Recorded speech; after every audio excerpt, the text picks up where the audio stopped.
हर साल 18-20 हजार करोड़ का नुकसान करते हैं। फिर हम माइका बेचते हैं, उसमें भी यही नुकसान होता है। हम बहुत बड़े पैमाने पर हिंदुस्तान से चूना पत्थर बेचते हैं। चूना पत्थर आप समझते हैं, कैल्शियम जिससे चूना बनाते हैं। दुनिया के देश हमसे खरीदते हैं क्योंकि उससे सीमेंट बनता है, उसमें भी यही नुकसान होता है। गेहूं बेचते हैं तो यही नुकसान होता है, बासमती चावल बेचते हैं तो यही नुकसान हमको होता है। आपको सुनकर ताज्जुब होगा कि बासमती चावल आप बाजार में खरीदें तो आपको 50 रुपए किलो से कम नहीं मिलेगा। यही बासमती चावल रुपए का अवमूल्यन होने के कारण 2 रुपए किलो में चला जाता है अमेरिका। यही बासमती चावल। चीनी हम बनाते हैं इस देश में। 2 तरह की चीनी बनती है, एक तो छोटे दाने की और एक बड़े क्यूब वाली जो चीनी होती है ना, बहुत महंगी होती है, 35-40 रुपए किलो की, लेकिन अवमूल्यन के कारण 6-7 रुपए किलो में ही बेचनी पड़ती है हमको। हर साल हम जो निर्यात करते हैं ना, उसमें लाखों करोड़ों रुपए का घाटा होता है। हमारा 1 साल का निर्यात करीब 5 लाख करोड़ रुपए का है इस समय। अगर रुपया और डॉलर बराबर हो तो यही निर्यात 250 लाख करोड़ का होता है 1 साल। इतना नुकसान हम उठा रहे। तो ये नुकसान अब हम ज्यादा दिन नहीं उठाना चाहते। हम चाहते हैं कि रुपया और डॉलर बराबर हो जाए। रुपया और डॉलर कब बराबर होगा? जब हमने लिया हुआ विदेशी कर्ज चुका दिया। जिस दिन हम विदेशी कर्ज चुकाएंगे, रुपया डॉलर बराबर हो जाएगा। रुपया डॉलर बराबर होते ही निर्यात की आमदनी 50 गुनी बढ़ जाएगी और आयात का खर्चा 50 गुना घट जाएगा। और दोनों मिला दें तो ये देश तो 2-3 साल में ही सोने की चिड़िया हो जाएगा। चीन तो हमसे टक्कर नहीं ले पाएगा, इतना आगे हम निकल जाएंगे। आज दुनिया में यह कहा जाता है चीन सबसे तेजी से विकास करने वाला देश है। अमेरिका भी चीन से अब पीछे रह गया है। हम चीन के आगे निकल जाएंगे क्योंकि हमारे पास ट्रेड सरप्लस होगा, डेफिसिट नहीं होगा। और कुछ बात बताता हूं, अगर रुपया डॉलर बराबर हुआ तो आपकी जिंदगी में क्या परिवर्तन आएगा? जो चीजें आप बाजार से खरीद रहे हैं सब सस्ती हो जाएंगी। जो डीजल आप इस समय खरीदते हैं 35 रुपए लीटर, ये हो जाएगा 10 से 12 रुपए लीटर। जो पेट्रोल आप खरीदते हैं 50 रुपए लीटर, ये हो जाएगा 17-18 रुपए लीटर। जो रसोई गैस का सिलेंडर आप लेते हैं 350 रुपए का, ये हो जाएगा 45 रुपए का। जिस लड़के या लड़की को इंजीनियरिंग पढ़ाने में आपका 2.5-3 लाख खर्च होता है, वो 25,000 में ही इंजीनियरिंग पढ़ लेगा। जिसको मेडिकल के एग्जामिनेशन से लेके डॉक्टर बनाने तक 5-7 लाख खर्च होता है, वो मुश्किल से 50,000 के खर्चे में हो जाएगा।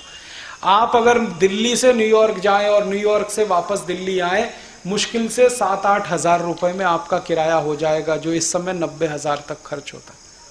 सारी कीमतें गिरेंगी क्योंकि रुपए की कीमत बढ़ेगी, डॉलर की कीमत गिरेगी।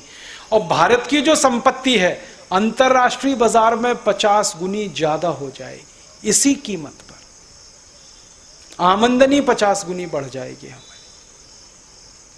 सब चीजों में बढ़ोतरी होगी अगर रुपया और डॉलर बराबर हो। और ये तब बराबर होगा जब हम कर्ज वापस करें। कर्ज वापस तब करेंगे जब 18 लाख करोड़ हमारी जेब में हो। ये आएगा कहां से?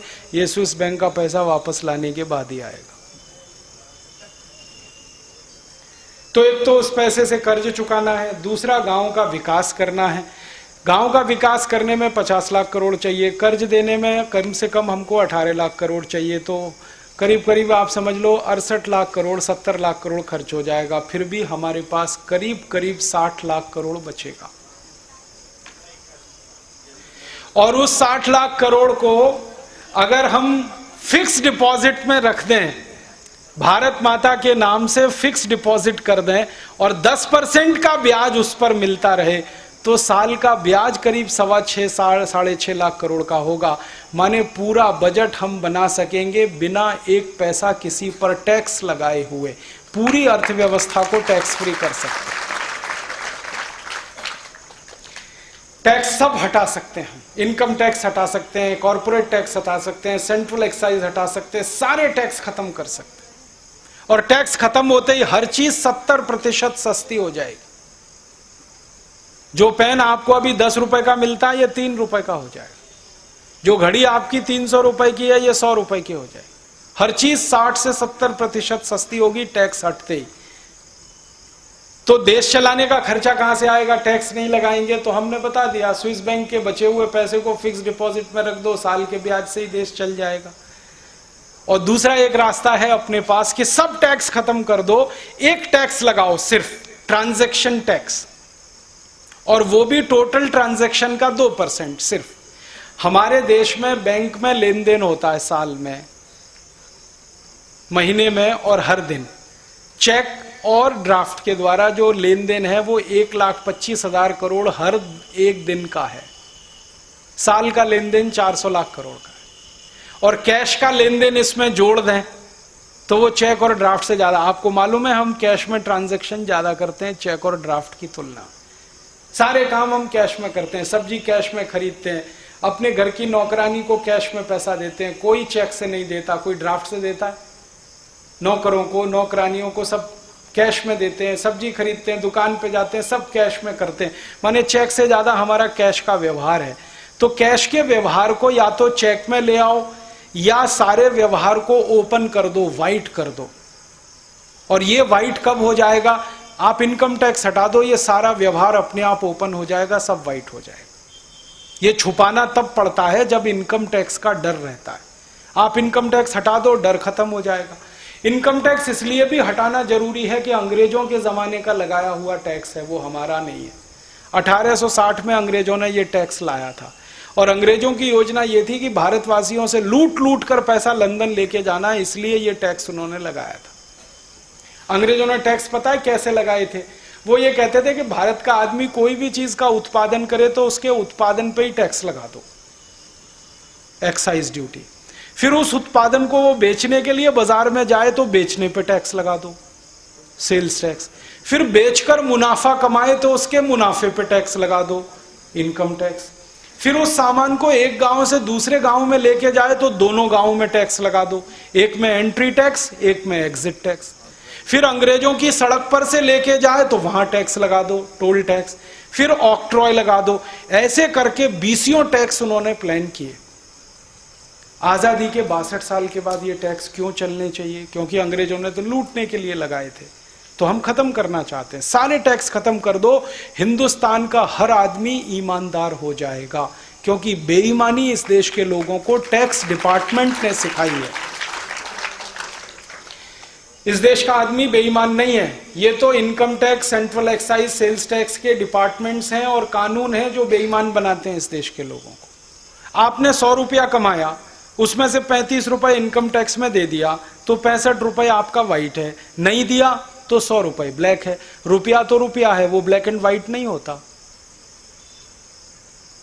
ये तो कानून गलत है, जो कुछ पैसे को व्हाइट कहता है, कुछ को ब्लैक कहता है।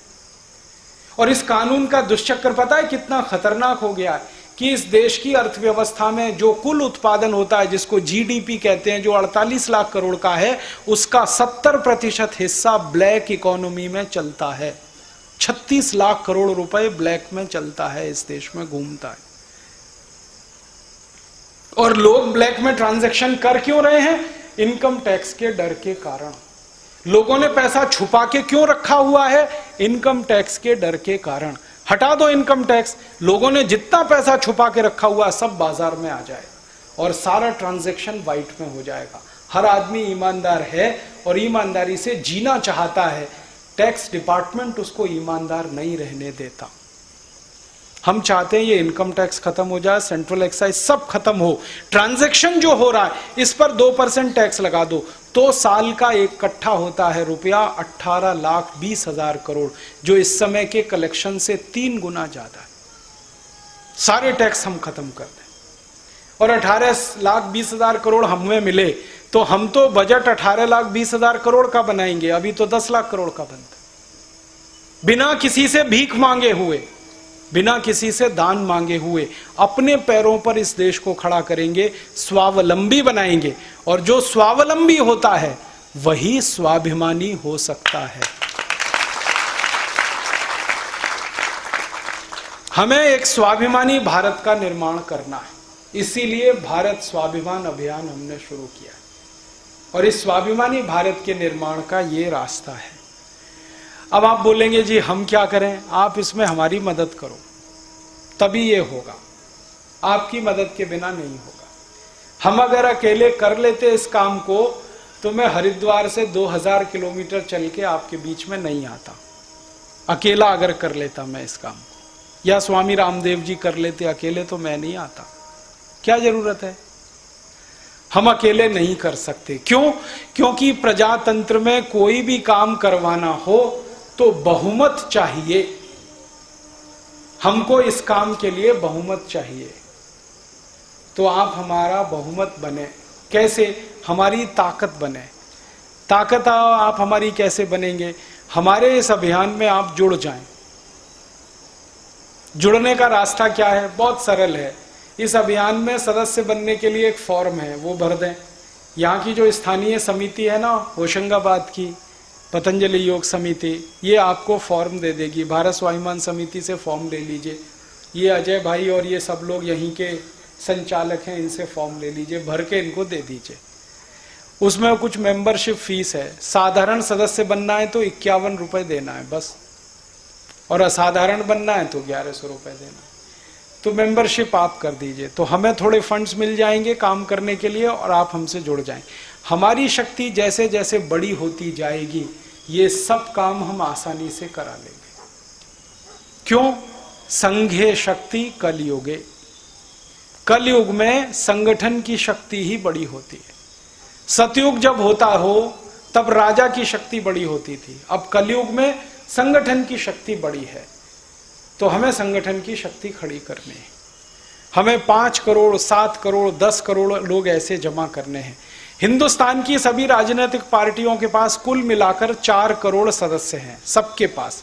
BJP, Congress, Janata Dal, CPM, CPI, Samajwadi party, Bahujan Samaj party, 40 और 8 48 पार्टियों के पास 4 करोड़ मेंबर हैं। हमारी कोशिश है कि 5 करोड़ हमारे पास हो जाएं, वो 48 एक तरफ हो जाएं तो भी हमारी लाइन उनसे बड़ी हो जाए। और जिस दिन 5 करोड़ हो जाएंगे तब इनकी नाक में हम नकेल डाल देंगे। ये सब वही करेंगे जो हम कहेंगे, कुछ और कर ही नहीं सकते। हम डिक्टेशन देंगे और ये नियम बनाएंगे, नीतियां बनाएंगे। ऐसी स्थिति हम इस देश में लाना चाहते हैं। सरकार किसी की भी हो, हमें कोई फर्क नहीं पड़ता, बीजेपी की या कांग्रेस की। हम बताएंगे ये कानून बनाओ तो वो बनाएंगे। हम कहेंगे ऐसी नीति चलाओ तो वो चलाएंगे। नहीं चलाएंगे कान पकड़ के उतारेंगे, दूसरे को बिठाएंगे। हम नहीं बैठेंगे वहां जाकर। भारत स्वाभिमान का स्पष्ट कहना है कि हमें सत्ता और सिंहासन नहीं चाहिए, लेकिन हमारा दूसरा भी स्पष्ट कहना है कि सत्ता और सिंहासन पर बैठे हुए लोग अगर इसी मद में चूर रहें, लूटते रहें, घोटाले करते रहें, भ्रष्टाचार करते रहें, तो 1 मिनट उनको चैन की नींद सोने नहीं देंगे हम। वो अब खबरदार हो जाएं और सावधान हो जाएं। इसी के लिए ये सारा अभियान है। तो आप हमारे संगठन से जुड़िए, थोड़ी हमारी ताकत बड़ी होगी और इस ताकत पर या इसके दम पर ये काम हमें करना है पूरे देश में।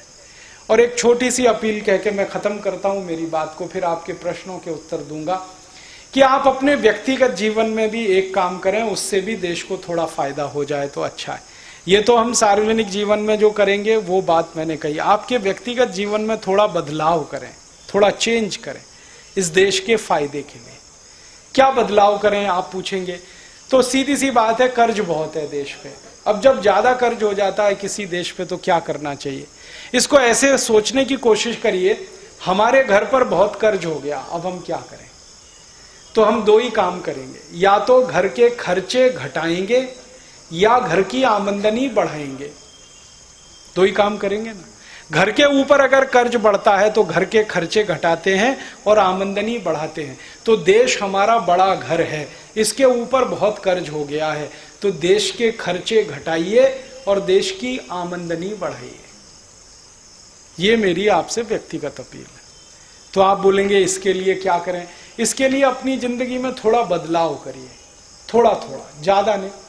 देश का खर्चा घटाना माने एक एक देश का नागरिक उसका खर्चा घटाना।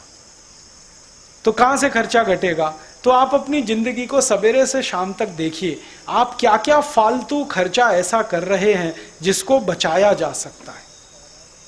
फालतू खर्चा क्या क्या कर रहे हैं? तो मैं आपको बता सकता हूं क्या क्या फालतू खर्चा आप कर रहे हैं जिसके बिना आपका जीवन बहुत अच्छे से चल सकता है। ना खर्च करें वो पैसा तो भी जीवन चल सकता है। सबसे बड़ा फालतू खर्चा ये जो देश कर रहा है चाय पीने में। सवेरे से लेकर शाम तक हम जितनी चाय पी जाते हैं, एक साल में वो 70 करोड़ किलोग्राम होती है, और 1 किलो चाय 150 रुपए की आती है। तो 70 करोड़ किलोग्राम चाय को गुणा करेंगे तो 90,000 करोड़ से ऊपर का बिल बैठता है चाय पीने का इस देश का। ऐसे मूर्ख लोग हैं इस देश में, उठते ही चाय। हाँ, कुछ भी काम बाद में करेंगे, चाय पहले पिएंगे। संडास और टट्टी भी बाद में जाएंगे, चाय पहले पिएंगे। कहते हैं टट्टी उतरती नहीं बिना चाय पिए। उठते ही चाय पीते और सोते चाय। और सरकारी दफ्तरों में तो चाय के अलावा कुछ होता ही नहीं है। जब कभी चले जाओ, कहां गया भाई आदमी? चाय पीने गया। कहां गया? चाय पीने गया। सारे रिश्वत के काम चाय के नाम पर, सारे घूसखोरी के काम चाय के नाम पर। चाय पीने चलो, दे दो पैसे। वो कहते हैं ना, कोई भी कर्मचारी कहेगा जी चाय पीने चलो, समझ लो पैसे मांग रहा है। तो खर्चा पानी सब चाय के नाम पर। ये चाय बंद करो। और ये चाय इसलिए बंद करो कि ये हिंदुस्तानी नहीं है, अंग्रेजों की लाई हुई है। अंग्रेजों के पहले इस देश में कोई चाय पीता नहीं था, क्योंकि हमें जरूरत ही नहीं चाय पीने की। चाय तो गर्म देश के, ठंडे देश के लोगों को पीने की चीज है, क्योंकि गर्मी लाती है, ब्लड प्रेशर बढ़ाती है। और ठंडे देश तो यूरोप और अमेरिका और कनाडा के हैं। हम तो गर्म देश वाले हैं, हम क्यों पिए? हम तो दूध पिए, दही पिए, लस्सी पिए, छाछ पिए, मट्ठा पिए, नींबू की शिकंजी पिए, नारियल का पानी पिए, संतरे का रस पिए, मौसमी का रस पिए। अपने पास तो पीने के लिए इतनी चीजें हैं, हमको क्यों पीना चाय? आयुर्वेद में चाय निषिद्ध है, आपको मालूम। और आप इसे बार बार पीते हैं तो बड़ा नुकसान है। सबसे बड़ा नुकसान है कि पेट की एसिडिटी बढ़ाती है, अम्लता बढ़ाती है। चाय में केमिकल जितने भी हैं वो सब एसिडिक हैं, और पेट की अम्लता बढ़ेगी तो खून की अम्लता बढ़ेगी, रक्त की एसिडिटी बढ़ेगी तो रक्त में फिर 80 तरह के रोग पैदा होंगे, और उन रोगों से लड़ने के लिए फिर आपको और हजारों करोड़ खर्च करने पड़ेंगे। तो चाय पियो, उसमें 70,000 90,000 करोड़ खर्च हो, फिर चाय से जो रोग पैदा हो उसमें और हजारों करोड़ खर्च हो। क्यों फालतू खर्च कर रहे हैं? बंद कर दो, जरूरत नहीं है इसको पीने की। और ये नशा है, रोज पियो फिर एक दिन ना पियो तो सिर में दर्द होता है। नशा है बिल्कुल, ये शराब की तरह का। बंद करो इसको। आप मत पियो, किसी मेहमान को भी मत पिलाओ। हाँ, जो आप नहीं करो तो मेहमान को क्यों करवाना? तो फिर आप बोलोगे फिर क्या करें? विकल्प मैं बताता हूं, दूध पियो। मैंने एक दिन हिसाब लगाया कि 90,000 करोड़ की जो हम चाय पी रहे हैं, इतने ही करोड़ का दूध पी लें, 90,000 करोड़ का, तो देश की तो दशा ही बदल जाएगी। 90,000 करोड़ का दूध पिएंगे तो 20 करोड़ गाय पालनी पड़ेगी, तब इतना दूध आएगा। और जो 20 करोड़ गाय पालनी पड़े तो गाय का कत्ल आज और अभी से बंद कराना पड़ेगा, तभी 20 करोड़ गाय बचेगी, नहीं तो नहीं बचेगी। तो कत्ल होने के लिए जो गाय जा रही है ये रुक जाएगी। और ये जो गाय 20 करोड़ हो गई, हर गाय साल में कम से कम एक बछड़ा या एक बछिया देती है, तो कितने बैल हो जाएंगे? और इतने बैल हो गए तो खेती के काम आएंगे, तो ट्रैक्टर खत्म हो जाएगा, डीजल का खर्चा पूरी तरह से बंद हो जाएगा किसानों का। और जो बैल और गाय बढ़ गए तो गोबर बहुत हो जाएगा, और गोबर इतना हो जाएगा कि हर खेत में डालने के लिए मिल जाएगा, यूरिया खरीदना नहीं पड़ेगा, डीएपी डालना नहीं पड़ेगा। यूरिया डीएपी का 4,80,000 करोड़ का खर्चा बच जाएगा। और जो गाय बैल बहुत हो गए तो उनका मूत्र भी बहुत होगा, उस मूत्र को इकट्ठा करके छिड़कते रहें तो फसल पे कीड़े नहीं आएंगे। तो कीड़े मारने की जो दवाएं डालनी पड़ती हैं, endosulfan, malathion, parathion, benzene hexachloride, ये सब बंद हो जाएंगी। इसका 2 लाख करोड़ और बच जाएगा देश को। कितने फायदे हैं देखो आप। बस एक काम करो, चाय मत पियो, दूध पियो, दूध 1 कप दूध पी लो। और आप दूध पियोगे तो पैसा किसी किसान के ही हाथ जाने वाला है। चाय पियोगे तो पैसा ब्रुक बॉन्ड कंपनी के हाथ जाएगा, लिप्टन के हाथ जाएगा, टी सिटी के हाथ जाएगा, गॉडफ्रे फिलिप्स के, ये सब विदेशी कंपनियां हैं, लूट के पैसा अपने देश में ले जाएंगी। हम वही ठन गोपाल, पहले ईस्ट इंडिया कंपनी लूटती थी, अब ये लूटेंगे। तो बंद कर दो आप इसे, तो तुरंत बंद कर दो। फिर पीना क्या है? दूध पी लो। जिनको दूध अच्छा नहीं लगता वो नींबू की शिकंजी पी लें, नारियल का पानी पी लें, संतरे का रस पी लें, मौसम्बी का रस पी लें। और कुछ नहीं अच्छा लगता तो पानी को खूब गर्म करके चाय की तरह से पी लें। पानी ही पी लो चाय की तरह से। तुलसी की पत्ती डाल लो, अदरक डाल लो। परम पूजनीय स्वामी जी ने एक फॉर्मूले से एक दिव्य पेय बनाया, वो पी लो, चाय से अच्छा है वो। हृदय घात के रोगियों के लिए भी, ब्लड प्रेशर के रोगियों के लिए भी, डायबिटिक लोगों, सबके लिए अच्छा है। और उसका एक फायदा और है कि चाय पी के जो जहर इकट्ठा हो गया वो जहर को फ्लश आउट करके बाहर निकाल देता दिव्य पेय। तो वो ही पी लो। उसको पियोगे तो पैसा हमारे ट्रस्ट में आएगा। हमारा ट्रस्ट यही काम करने वाला है, कुछ और नहीं करने वाला है। तो आप तो बंद कर दो कल से, कोशिश करो, आपका जीवन बदलना शुरू होगा। देश के लिए हम बदल रहे हैं, देश के लिए, यहां से शुरू करो। दूसरा एक बदलाव और हो जाए तो बहुत अच्छा है। फालतू का एकदम खर्चा हम करते हैं, बीड़ी, सिगरेट, गुटखा, तंबाकू और दारू का फालतू खर्चा। 20 हजार करोड़ रुपए हम बर्बाद कर देते हैं। एक गुटखे का पाउच है 4-5 रुपए का, मुश्किल से उसमें 10 ग्राम निकलता है। अब तो 5 ग्राम ही हो गया है। 10 ग्राम 8-9 रुपए का, माने 1000 रुपए किलो का हम गुटखा गटकते हैं। 200 रुपए किलो का काजू खा लो, 300 रुपए किलो का बादाम खा लो, 1000 रुपए किलो का गुटखा क्यों खा रहे हो? और गुटखा खा के गाल गलेगा, कैंसर होगा, मरोगे आप सब। 20 लाख लोग मरते हैं हर साल इस देश में कैंसर से, गुटखा खा के, बीड़ी पी के, सिगरेट पी के। बंद करो ये भी फालतू खर्चा, बीड़ी का, सिगरेट का, गुटखा का, दारू का, शराब का, बंद करो। ये खर्चा बचाओ। फिर वो आप बोलोगे जी छूटता नहीं है। छोड़ने के तरीके मैं बता सकता हूं। गुटखा जो किसी का छुड़ाना हो तो उसकी सबसे अच्छी दवा है अदरक।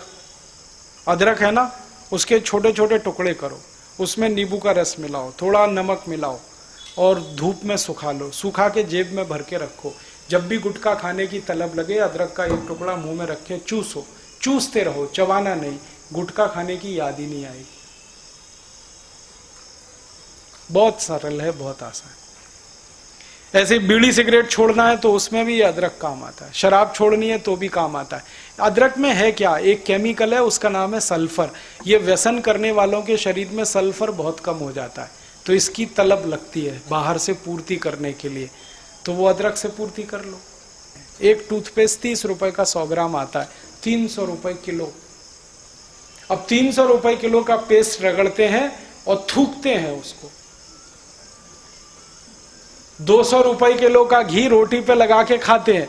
300 रुपए किलो का पेस्ट वॉश बेसिन में थूक के चले आते हैं, कहते हैं हम बड़े स्मार्ट। मैं उनसे कहता हूं और स्मार्ट बनो, तो कहते हैं क्या करें? मैं कहता हूं ये 300 रुपए किलो का पेस्ट इतना महंगा, इसको थूकते क्यों हो? रोटी पे लगा लगा के खा लो, क्योंकि घी से तो महंगा है। फालतू खर्चा पेस्ट का। हमारे देश में 20-25 साल पहले तक कोई नहीं करता था ये पेस्ट। ये टीवी के विज्ञापन में देख देख के हमारा दिमाग खराब हो गया। ब्रश ले आते हैं, पेस्ट ले आते हैं। आपको मैं एक गहरी बात कहना चाहता हूं, वो ये अमेरिका और यूरोप के देशों में ये टूथपेस्ट जब बिकता है ना, तो उस पर चेतावनी लिखी रहती है अंग्रेजी भाषा में। क्या लिखा रहता है? इट इज कार्सिनोजेनिक, माने कैंसरस। सभी टूथपेस्ट कैंसर करते हैं। क्यों? टूथपेस्ट बनाने में केमिकल डाला जाता है, उसका नाम है सोडियम लॉरेल सल्फेट, वो कैंसर करता है। और ये केमिकल डाले बिना पेस्ट नहीं बन सकता। टूथपेस्ट जब आप घिसते हो तो झाग बनता है ना, वो झाग बनाने वाला केमिकल यही है, सोडियम लॉरेल सल्फेट। यही केमिकल होता है शेविंग क्रीम में, यही केमिकल होता है वॉशिंग पाउडर में, यही केमिकल है डिटर्जेंट पाउडर में, वही केमिकल है टूथपेस्ट में, वही केमिकल है शैम्पू में। सब में एक ही केमिकल है, सबकी क्वालिटी एक ही है। अब हम पढ़े लिखे लोगों को क्या लगता है, जो पेस्ट में झाग ज्यादा बने वो उतना ही अच्छा, तो शैम्पू से दांत साफ करो, फिर तो बहुत झाग बनता है उसमें। शेविंग क्रीम लगाओ दांतों में, खूब झाग देगी। ये झाग बनाने वाला केमिकल बहुत खराब है। अमेरिका में तो दांतों के डॉक्टर है ना, वो पेशेंट को जब समझाते हैं तो एक ही बात कहते हैं, डोंट यूज टूथपेस्ट। वो कहते हैं यूज ओनली टूथब्रश। वो कहते हैं खाली ब्रश से दांत साफ कर लो, इस पे पेस्ट मत लगाओ, क्योंकि कैंसरस है। तो आप छोड़ दो इसको, कुछ अच्छा नहीं। और एक महत्व की बात है कि सब toothpaste, Colgate, Closeup, Pepsodent, Cibaca, Forhans, जितने भी हैं, ये मरे हुए जानवरों की हड्डियों से बनते हैं। हमारे देश में हजारों कत्ल खाने चलते हैं, 36,000 कत्ल खाने हैं इस देश में जो चलते हैं। उनमें 4.5 करोड़ जानवर कटते हैं हर साल। उनका मांस बाजार में बिकता है। उनकी जो हड्डियां हैं वो पेस्ट बनाने वाली कंपनियां खरीदते हैं। हड्डियों को सुखाकर पाउडर बनाते हैं, फिर उससे पेस्ट बनता है। और रोज सुबह हम दांतों पे घिसते हैं, धर्म का नाश करते हैं। बंद कर दो आप, अच्छा नहीं। तो आप बोलोगे क्या होगा, पैसे बचेंगे, आपके देश के पैसे बचेंगे। अब आप दांत कैसे साफ करेंगे? दांत साफ करो नीम के दातुन से, बबूल के दातुन से, करंज के दातुन से, पाकड़ के दातुन से। Tax free, cost free, side effect नहीं है, एक्सपायरी डेट कुछ भी नहीं। हर गांव में दातुन मिलती है, गली गली मिलती है, आसानी से उपलब्ध है। तो वही आप करो। आप बोलोगे जी दातुन करेंगे तो पेड़ खत्म हो जाएंगे, उसका भी हिसाब बताता हूं। एक दातुन को 7 दिन करना, तो पेड़ कभी भी खत्म नहीं होंगे। क्यों? दातुन के लिए जो डंडी तोड़ते हैं ना, तो जितनी आप तोड़ते हैं 7 दिन में उतनी बड़ी फिर हो जाती है, वो मेंटेन रहता है वो साइकिल। तो एक दातुन तोड़ो, 7 दिन चलाओ। कैसे? दातुन को चबा लिया, आगे का हिस्सा चाकू से काट दिया, रात को पानी में डाल के रखा, दूसरे दिन फिर चबा लिया, 6-7 दिन तक चल जाएगा। अब कुछ लोग मुझे कहते हैं कि ये तो बड़ी गंदी बात है, एक ही दातुन को 7 दिन कैसे करें? तो आप ये बताओ, एक टूथब्रश को कितने दिन कर लेते हो? 1-1 साल ब्रश रगड़ लेते हैं, तो दातुन 7 दिन करने में क्या बुराई? और दातुन तो फ्रेश है ना, क्योंकि आगे का काट दिया। दातुन आप करो। और दातुन करना है तो 2 फायदे, एक तो दांत मजबूत, मसूड़े स्वस्थ, और फोकट में हो जाएगा सब काम, खर्चा बच गया। और मैंने एक दिन सोचा कि हम पेस्ट बंद ही कर दें और उतने ही पैसे में दातुन खरीदने लगे, और एक दातुन 50 पैसे का ही बिके मान लो, तो 35 से 40 लाख लोगों को तो रोजगार दातुन बेचने से ही मिल सकता है पूरे देश में। आप कभी बंबई जाओ तो बंबई के सभी रेलवे स्टेशन पे दातुन मिलता है, 1 रुपए का 2, 2 रुपए का 3, 3 रुपए का 4। जो बंबई में मिल सकता है तो होशंगाबाद में भी मिल सकता है। रोजगार बढ़ा सकते हैं। तो पेस्ट बंद करके, ब्रश बंद करके दातुन करें। दातुन कभी नहीं मिले, कोई मजबूरी हो जाए तो दंत मंजन कर लें। बहुत सारे दंत मंजन भारत में बनते हैं, और दंत मंजन घर में बना सकते हैं। थोड़ा हल्दी ले लो, थोड़ा नमक ले लो, थोड़ा तेल ले लो, तीनों को मिलाओ, दांत पे घिस लो, बहुत अच्छा है। खर्चे बचाने, और खर्चा कहां बचा सकते हैं? शेविंग क्रीम मत लगाओ, खर्चा बचेगा बहुत पूरे देश का। 50 करोड़ मर्द हैं जो शेविंग क्रीम में हजारों करोड़ खर्च करते हैं। या तो स्वामी रामदेव जी की तरह से दाढ़ी रख लो तो खर्चा बचेगा। दाढ़ी नहीं है तो बिना शेविंग क्रीम के दाढ़ी बनाओ, खर्चा बचेगा। आप बोलेंगे कैसे बनाएं? मैं आपको तरीका बताता हूं। थोड़ा दूध ले लो, दूध, कच्चा दूध, उसको चेहरे में लगाओ, चेहरा एकदम सॉफ्ट हो जाता है स्किन। फिर रेजर चलाओ, बहुत चिकनी दाढ़ी बनती है। मैं 10 साल से बनाता हूं। और 4 फायदे हैं इसके। पहला फायदा है ब्लेड का खर्चा कम, क्योंकि जब दूध लगाते हैं ना तो चिकनाई बढ़ जाती है, तो रेजर आसानी से चलता है, तो ब्लेड कम घिसता है, तो ब्लेड का फायदा। दूसरा फायदा, दूध लगाओ तो गंदगी निकल जाती है चेहरे की। दूध जो है ना बेस्ट क्वालिटी क्लिनजिंग एजेंट है। जितने बड़े बड़े ब्यूटी पार्लर्स है ना वहां सब मिल्क क्लिनजिंग ही होता है, दूध से ही चेहरा साफ करते हैं। तो रोज दूध लगाएंगे, चेहरा साफ रहेगा, कील मुहां से नहीं निकलेंगे, चेहरा चमकेगा, आप सब स्मार्ट हो जाएंगे। फोकट में स्मार्ट बनने का तरीका बता रहा हूं, दूध से दाढ़ी बनाओ। दूध ना मिले तो दही से बना लो, थोड़ा दही लगा लिया, रेजर चला लिया, नहीं तो गर्म पानी ले लो, गर्म पानी से भी दाढ़ी बनती है, नहीं तो नहाते समय दाढ़ी बना लो, नहीं तो सबसे आसान तरीका है कि 1 बूंद तेल ले लो, पानी में मिला के चेहरे पे लगा के रेजर चलाओ, एकदम डीप कट होता है, क्लीन शेव होती है। शेविंग क्रीम का फालतू खर्चा बंद कर दो। फिर और एक फालतू खर्चा आप बंद कर सकते हो, साबुन का। फालतू साबुन ज्यादा मत लगाओ। तो कैसे नहाएं? बेसन से नहाओ, चने के आटे से, मुल्तानी मिट्टी से नहाओ, नहीं तो तौलिया भिगा लो पानी में, गीले तौलिया से शरीर रगड़ लो, पानी से नहा लो, नहीं तो दूध से नहा लो। हमारे देश में महाशिवरात्रि का त्योहार आता है, शंकर भगवान को दूध से ही नहलाते हैं, तो भक्त क्यों नहीं दूध से नहा सकते? जब भगवान नहा सकते तो भक्त नहा सकते।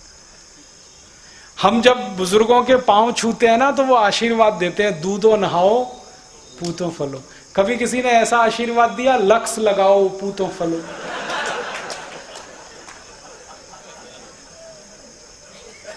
या लाइफ बॉय लगाओ पुत्रियां फलो?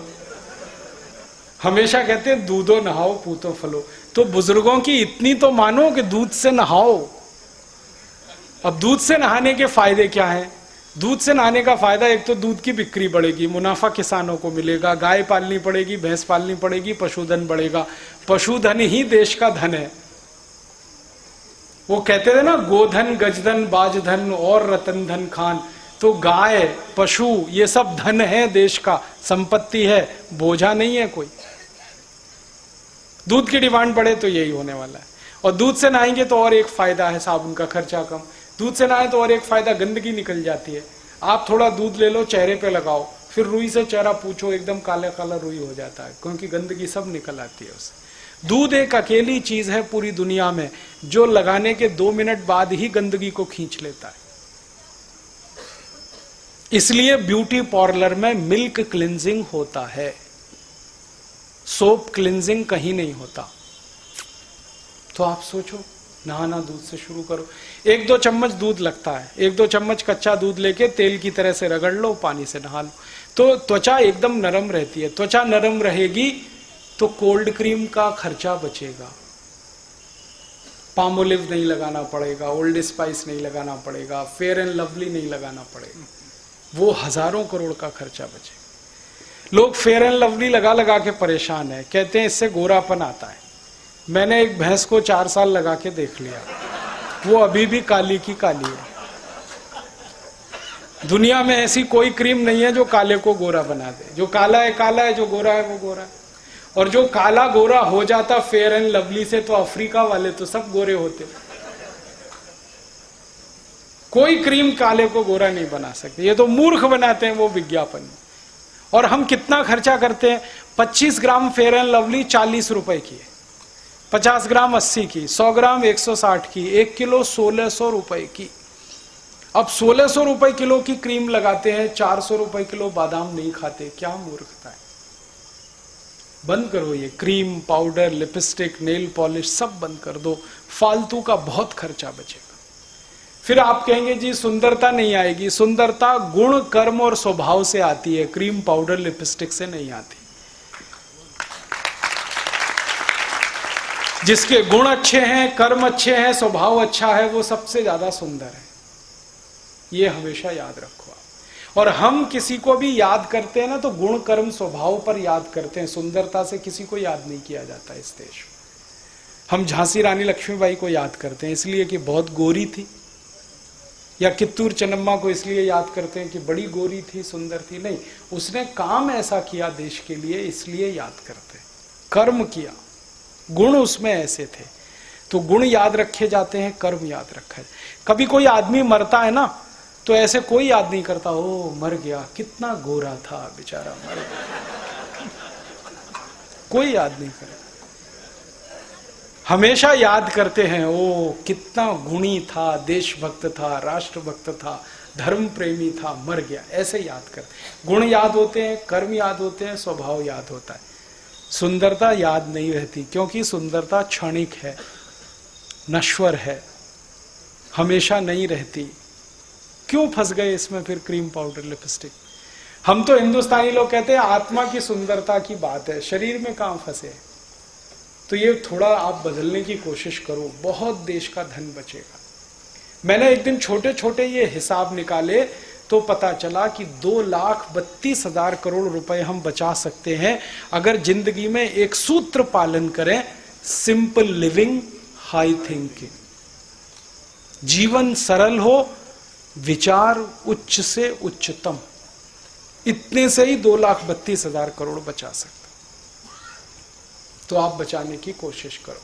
अगर आपकी जिंदगी एक जोड़े जूते में चलती है तो दूसरा मत खरीदो तब तक जब तक वो फटे नहीं। एक जोड़े चप्पल में जिंदगी चलती है तब तक मत खरीदो जब तक वो फटे नहीं। 2 शर्ट 2 पैंट जब तक चल रहे हैं तब तक दूसरा मत बनवाओ जब तक पहला फटे नहीं। इस तरह का सोचना अगर हम शुरू कर दें, भगवान ने हमें गरीब नहीं बनाया, लेकिन हम गरीबी को समझकर सोचकर अपने जीवन में धारण करें ताकि 84 करोड़ हमारे गरीब अमीर हो जाएं, समृद्धशाली हो जाएं, वैभवशाली हो जाएं। हमें उनके लिए ये सोचना है। आप बस अपने जीवन में करो। और भारत का हर महान व्यक्ति यही किया। गांधी जी को देखो, बैरिस्टर पास, LLB, LLM सब किया, टाई लगाने वाले, सूट पहनने वाले, कोट पहनने वाले सब छोड़ दिया, लंगोटी धारण कर लिया।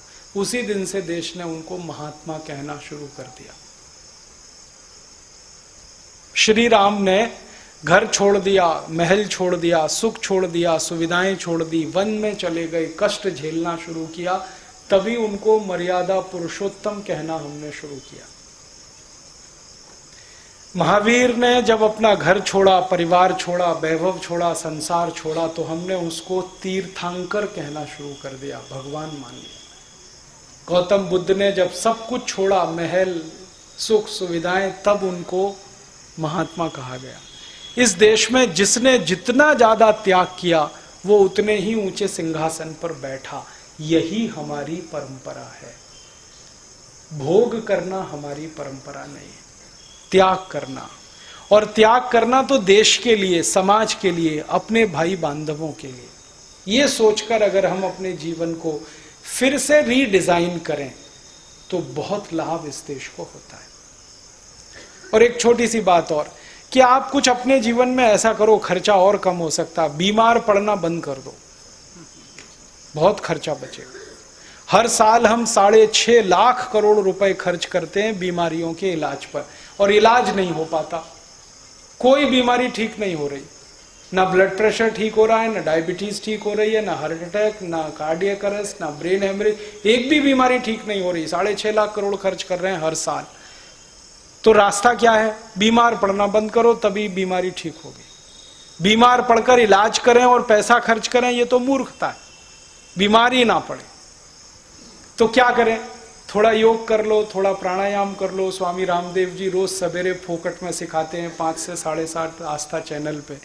कोई पैसा नहीं लगता, कोई फीस नहीं लगता। शुरू करो, चालू हो जाओ। थोड़ा भस्त्रिका कर लिया, थोड़ा कपालभाति कर लिया, थोड़ा अनुलोम विलोम कर लिया, थोड़ा उद्गीत कर लिया, थोड़ा प्रणव कर लिया। 6-7 प्राणायाम वो बताते हैं, वो आप ध्यान से कर लो। आधा पौना घंटे ही रोज कर लो तो आपका ब्लड प्रेशर, आपका डायबिटीज, आपका अर्थराइटिस, ऐसी 20 नहीं, 50 नहीं, सैकड़ों बीमारियों से आप बचेंगे। और दूसरों को करवा दो। इसके लिए क्लास चलती है, योग कक्षाएं चलती हैं, यहाँ होशंगाबाद में भी होती होंगी। यहाँ भी योग शिक्षक हैं, उनके शरण में चले जाओ, उनको बुलाओ, वो सिखाएंगे, आप सीख लो उनके पास जाके। ये सब निःशुल्क है, इसमें कोई फीस नहीं लगती। ये सारे हमारे पदाधिकारी पहले योग शिक्षक हैं, बाद में पदाधिकारी हैं। ये सब कक्षाएं लेते हैं, सब सिखाते हैं प्राणायाम। हमारे यहाँ नियम ही है कि पदाधिकारी वही हो सकता है जो खुद सीखा हुआ हो और दूसरों को सिखाता हो। तो आप इनसे कभी भी सीख सकते हैं और खुद कर सकते हैं। महीने में कुछ स्पेशल क्लास भी ये लोग आपकी करा सकते हैं, 4 दिन 5 दिन महीने में, और सामान्य कक्षाएं तो रोज चल सकती हैं। तो योग प्राणायाम से आप स्वस्थ रहना सीख लो और थोड़ा आयुर्वेद के मोटे मोटे कुछ नियम अपने जीवन में आप जान लो तो बीमारियां आएंगी ही नहीं। आयुर्वेद में एक बड़े महान व्यक्ति हुए, उनका नाम था बाघभट्ट। जैसे चरक थे ना सुश्रुत, वैसे ही बाघभट्ट। उन्होंने कुछ नियम बनाए और उनका यह कहना है कि जो व्यक्ति इन नियमों का पालन करे बीमारी नहीं पड़ सकता। आप उन नियमों का पालन कर लो, बहुत आसान नियम है। महर्षि बाघभट्ट कहते हैं वात पित्त कफ तीनों को संतुलित रखो तो बीमारी आएगी नहीं। बस इतनी सी बात है। अब वात पित्त कफ को संतुलित रखने के लिए क्या क्या करें, 3-4 उनके छोटे छोटे नियम आप अगर कर लो तो बहुत अच्छा है। उनका पहला नियम है कि खाना खाने के तुरंत बाद पानी मत पियो। पानी 1 से 1.5 घंटे के बाद पियो, क्योंकि जैसे ही हम खाना खाते हैं ना तो पेट में अग्नि जलती है, उसको जठर अग्नि कहते हैं, वही खाने को पचाती है। अब आप खाना खाते ही पानी पी लेते हैं तो वो अग्नि शांत हो जाती है, फिर खाने के पचने का काम बंद हो जाता है, फिर खाना सड़ता है और सड़ा हुआ खाना 100 से ज्यादा रोग पैदा करता है। इसलिए कहा गया भोजनांते विषमवारी, भोजन के अंत में पानी जहर के जैसा है, मत पियो, 1-1.5 घंटे बाद पियो। दूसरा उनका नियम है पानी घूट घूट भर के पियो, 1-1 सिप। क्यों? मुंह की लार है ना वो पूरी पानी में मिलके अंदर जानी चाहिए, क्योंकि ये मुंह की लार है ना ये क्षारीय है और पेट में अम्ल बनता है। क्षार और अम्ल अगर मिलता रहे तो न्यूट्रल कर देता है एक दूसरे को, तो पेट न्यूट्रल रहे तो जिंदगी में बीमारी नहीं आती। इसलिए पानी घूट घूट पियो, 1-1 सिप करके। आप पशुओं को देखो, पक्षियों को देखो, 1-1 घूट पानी पीते। चिड़िया को देखो पानी पीते हुए, 1-1 ड्रॉप पानी का उठाती है, 1 बूंद, फिर ऐसे ऐसे मुंह चलाती है, फिर पीती है। सभी जानवरों को देखो, कुत्ता पानी चाट चाट के पीता है, शेर, चीता, लकड़भग्गा, ये सब पानी को सिप करके पीते। और किसी चिड़िया को आपने ओवरवेट नहीं देखा होगा, किसी जानवर को डायबिटीज नहीं है, कोई ओवरवेट नहीं है। क्यों? सब सिप करके पानी पीते। मनुष्य है जो गटागट गटागट गटागट पीता है और वजन के लिए, फिर डायबिटीज के लिए परेशान है, अर्थराइटिस से परेशान है। आप पानी सिप सिप पीने लगो, बहुत फायदा है इसका, इतना फायदा है कि आप सोच नहीं सकते। तो पहला नियम है खाने के 1-1.5 घंटे बाद पानी पियो। दूसरा नियम पानी घूट घूट पियो। तीसरा नियम है बाघभट्ट जी का, सवेरे सोकर उठो तो सबसे पहले पानी पियो। दिन की शुरुआत पानी से करो, बिना मुंह धोए पानी पियो, बिना कुल्ला किए पानी पियो। रात की मुंह की लार जो जमा हो गई ना वो सब पेट में लेके जाओ, थूको मत, क्योंकि वो बहुत कीमती है। सुबह सुबह क्या होता है, पेट खाली होता है तो उस समय एसिड सबसे ज्यादा पेट में बनता है, तो मुंह की लार पेट में जाए तो उसको शांत करती है। इसलिए उठते ही पानी पियो, कम से कम 2-3 गिलास। फिर उसके बाद टॉयलेट में जाओ। चौथा नियम है ठंडा पानी कभी मत पियो, गलती से भी मत पीना। कितनी भी प्यास लगे, तेज गला सूखता हो, ठंडा नहीं पीना, सादा पानी पीना या गुनगुना पीना। क्यों? ठंडा पानी पीते ही सारी गड़बड़ होती है। पेट तो गर्म है, पानी तो ठंडा है। गर्म पेट में ठंडा पानी डालेंगे तो पेट पानी को गर्म करेगा, नहीं तो आप मर जाएंगे। पानी अगर पेट में ठंडा बना रहे 3 मिनट तक तो लीवर, किडनी सारे फंक्शन बंद कर देते हैं, क्योंकि लीवर और किडनी को फंक्शन करने के लिए गर्मी चाहिए, ठंडापन नहीं चाहिए। हार्ट फंक्शन बंद कर देता है। तो 3 मिनट में वो पानी को गर्म करना पड़ता है पेट को, और पानी गर्म करने के लिए ऊर्जा चाहिए, गर्मी चाहिए। गर्मी कहां से आएगी? खून में से, तो सारे शरीर का खून पानी को गर्म करने में लग जाता है। तो 3 मिनट तक शरीर के सभी अंगों में खून की कमी आ जाती है। और एक दिन में 10 गिलास आपने ठंडा पानी पिया तो 3 मिनट के हिसाब से सोचो 30 मिनट, और 1 साल में हजारों गिलास पानी पिया तो सोचो कोई अंग हमेशा के लिए आपका खत्म हो जाएगा। अगर ब्लड की कमी ज्यादा हो गई तो फिर बदल नहीं पाएंगे उसको आप। लीवर खराब हो गया तो ट्रांसप्लांट करने में 15 लाख का खर्चा है। किडनी खराब हो जाए तो 2.5-3 लाख का खर्चा, हार्ट खराब हो जाए तो 7-8 लाख का खर्चा। क्यों आप रिस्क ले रहे हैं? मत पियो ठंडा पानी। फ्रिज में पानी रखना बंद कर दो, फ्रिज पानी रखने के लिए नहीं है, दवा रखने के लिए है। तो आप मत पियो, दूसरे को मत पिलाओ। हमेशा सादा पानी पियो, गुनगुना पानी पियो। सर्दियों में तो बहुत अच्छा है, गर्मियों में मिट्टी के घड़े का पी सकते हैं, बारिश में तो पानी को उबाल कर ही पीना सबसे अच्छा, जॉन्डिस से भी बचेंगे।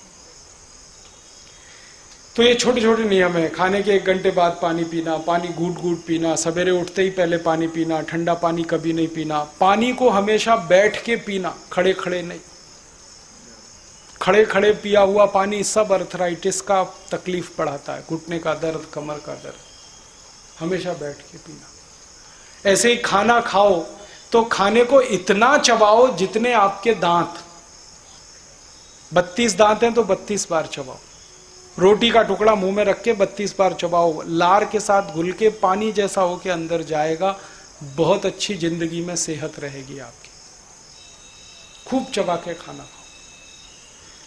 और 1-2 छोटी छोटी बातें हैं कि खाना खाते समय 2 चीजें ऐसी साथ में ना हो जो एक दूसरे की विरोधी हैं, जैसे दूध और दही साथ में नहीं हो। प्याज खाना है तो दूध मत खाओ, दही खाना है तो प्याज नहीं होना चाहिए। दही में नमक डाल के मत खाओ, मीठी चीज डाल के खाओ, नहीं तो सादा दही खाओ। दही में नमक डालना माने दही का सत्यानाश करना। दही जो है ना, छोटे छोटे जीवाणुओं का घर है। लैक्टोबैक्टीरिया सबसे ज्यादा दही में है, वो जीवित चाहिए शरीर को। जैसे ही 1 चुटकी नमक डालते हैं सब मर जाते हैं। फिर दही खा रहे हैं तो जीवाणुओं की लाश खा रहे हैं। इसलिए आयुर्वेद कहता है दही में कभी भी नमक नहीं डाल के खाना। बूरा डाल के खा सकते हैं, मिठाई डाल के खा सकते हैं, नमक नहीं। और नमक डालने की कोई मजबूरी हो तो सेंधा नमक डालें, काला नमक, सादा नमक नहीं। तो ऐसी छोटी छोटी बातें अगर हम हमारे जीवन में पालन करते हैं तो बीमारी आती नहीं, तो खर्चा बचता है, तो देश की आमदनी बढ़ती है। तो ये एक रास्ता है देश को बेहतर बनाने का। अपने जीवन को सुखी बनाएं। हमारे देश में ही ये कहा जाता है सर्वे भवन्तु सुखिनः सर्वे सन्तु निरामया सर्वे भद्राणि पश्यन्तु मा कश्चित् दुःख भाग्। सब सुखी हों, सब निरोगी हों, ये भारत में ही है प्रार्थना और कहीं नहीं। तो इस प्रार्थना को हम हमारे जीवन में उतारें। हम सुखी बने, दूसरों को सुखी बनाएं। ये छोटी छोटी ज्ञान की बातें आपने सीखी, दूसरों को सिखाएं। सारे देश में, घर घर में, गली गली, गांव गांव ये जानकारी लोगों तक पहुंचाएं। ये एक बड़ा काम और आप कर सकते हैं व्यक्तिगत रूप से। तो ये मेरी आपसे व्यक्तिगत अपील है कि थोड़ा जीवन बदलिए, simple living and high thinking में जाइए, फालतू खर्चे मत करिए। और जो काम करने से देश का पैसा बेकार होता हो, विदेश में जाता हो, तो बिल्कुल मत करिए। माने विदेशी वस्तु गलती से भी मत खरीदिए। आपको स्वामी जी बार बार कहते हैं, टीवी में आता रहता है कि एक भी विदेशी वस्तु आपने खरीदी तो देश का पैसा गया, और वो पैसा फिर आएगा नहीं वापस देश में। उतने पैसे की कमी जिंदगी भर रहेगी। इसलिए आप अपने जीवन में एक स्वदेशी वस्तुओं के अपनाने का सिद्धांत। अब आप ये पूछोगे पता कैसे चलेगा कौन सी वस्तु विदेशी कौन सी स्वदेशी? उसके लिए एक पत्रक बनाया है, जीवन दर्शन एक पुस्तक है, उसमें पीछे छपा हुआ है, आप ले सकते हैं। योग समिति वाले आपको दे सकते हैं, छाप के अलग से भी दे सकते हैं। वो जानकारी आपको हो जाएगी। बस मन में संकल्प आप करें। तो ये छोटे छोटे कुछ संकल्प आप करें देश के लिए, समाज के लिए। ये निवेदन करने आया। इतनी देर मैंने आपसे ये सब बातें की, आपने बड़े ध्यान से सुनी, मैं आपका आभारी हूँ। आप इन बातों को दूसरों को सुनाएंगे और भी आभारी रहूँगा। अब मेरी बातों पर अगर आपके मन में कोई प्रश्न आता हो, कोई जिज्ञासा होती हो, तो आप जरूर पूछें, मैं उत्तर देने की कोशिश करूँगा। मेरी एक ही विनम्र प्रार्थना है कि अगर हम सब बैठे हैं यहाँ एक साथ तो प्रश्न पूछें। एक एक उठ के जाने लगे तो फिर प्रश्न करना ठीक नहीं होगा। तो आप सब बैठेंगे, मैं भी बैठूंगा। प्रश्न करना है तो साथ में सुने, हो सकता है वो प्रश्न आपके भी काम आ जाए आपके जीवन में। इसमें जो काला धन है, टैक्स से चोरी का बचा है, उसके लिए भी अपने पास कोई योजना है? हाँ, पीछे से प्रश्न आया है, वो ये है कि अपने देश में जो काला धन है, जिसकी मात्रा मैंने बताई ना 36 लाख करोड़ का, इसके लिए कोई योजना है? हाँ, इसके लिए योजना ये है कि इस काले धन को सफ़ेद बनाना है। और इसको सफ़ेद बनाने का 1 ही मिनट का काम है कि आप इनकम टैक्स कानून को जिस दिन रद्द कर देंगे, ये सारा काला धन अपने आप सफेद हो जाएगा। और ये 36 लाख करोड़ कहीं छुपा हुआ रखा है लोगों के घरों में, ये अपने आप बाहर आ जाएगा। या तो लोग उसे बैंक में जमा कर देंगे, या तो उसको कारखाने लगाने में, उद्योग लगाने में इस्तेमाल करेंगे, या उस पैसे का खर्चा करेंगे। तीनों ही स्थिति में ये पैसा इकोनॉमी में घूमेगा, अर्थव्यवस्था में आ जाएगा। अब 36 लाख करोड़ रुपए अगर अर्थव्यवस्था में आता है तो इससे तो कितनी प्रोडक्टिविटी हम बढ़ा सकते हैं पूरे देश की। तो काला धन जो पहले से तैयार है, जमा पड़ा है, इसको भी बाहर निकालना है। इसी के लिए इनकम टैक्स एक्ट में बड़ा संशोधन और फेरबदल करवाना है। वो एक बड़ी योजना है, उसकी भी कोशिश हमारी चल रही।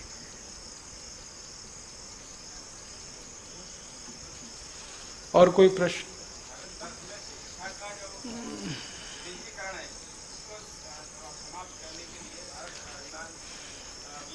भारत स्वाभिमान अभियान ये कर रहा है कि जो शिक्षा व्यवस्था हमारी इस समय है वो अंग्रेजों की है। मैकॉले नाम का एक अंग्रेज आया, उसने शिक्षा का पाठ्यक्रम बनाया, उसके आधार पर स्कूल चलते हैं सारे के सारे। हम उस पाठ्यक्रम को बदलना चाहते हैं, नया पाठ्यक्रम लाना चाहते हैं। उसके लिए एक स्वदेशी शिक्षा का मॉडल हम बना रहे हैं और उसमें गुरुकुलों की व्यवस्था शुरू करने फिर से जा रहे हैं। पहले जो गुरुकुल हमारे यहाँ होते थे उनकी विशेषता सबसे बड़ी ये थी कि वो निशुल्क होते थे, माने शिक्षा सभी के लिए उपलब्ध होती थी, वो गरीब हो या अमीर हो। आपको मालूम है श्री कृष्ण और सुदामा एक ही जगह पढ़ते थे। सुदामा के पास तो पैसे ही नहीं थे, कृष्ण तो करोड़पति थे, करोड़पति का बेटा या रोडपति का, सब एक साथ पढ़ते थे क्योंकि फीस नहीं लगती थी। तो शिक्षा तो निशुल्क ही होनी चाहिए। दूसरा, उस शिक्षा में जो ज्ञान होता था वो ऐसा होता था तो जीवन के काम का। अभी जो शिक्षा है इसमें ज्ञान ऐसा है जो जिंदगी में कभी काम नहीं आता। जैसे मैं खुद मेरे से प्रश्न करता हूं, मैंने गणित पढ़ा, मॉडर्न अलजेब्रा पढ़ा, उसमें x + y होल स्क्वायर पढ़ा, x - y होल स्क्वायर पढ़ा, x + y होल क्यूब पढ़ा, x - y होल क्यूब पढ़ा, खूब रटा, इम्तहानों में लिखा, नंबर भी लाया, लेकिन वो आज तक मेरी जिंदगी में काम नहीं आया।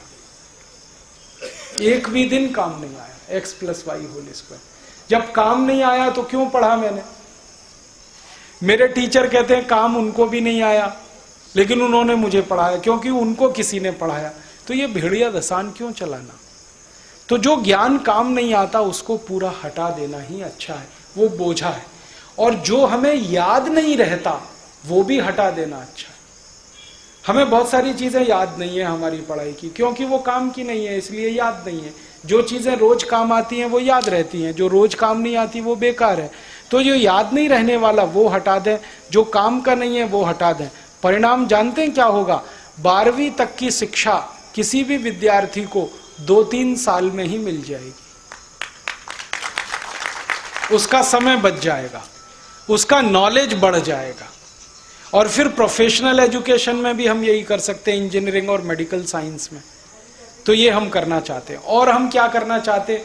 सारी शिक्षा मातृभाषा में या स्थानीय भाषा में, मराठी, तमिल, तेलुगु, मलयालम, कन्नड़, गुजराती, उड़िया, आसामी या हिंदी, इनमें पूरी पढ़ाई हो। अंग्रेजी बिल्कुल खत्म हो।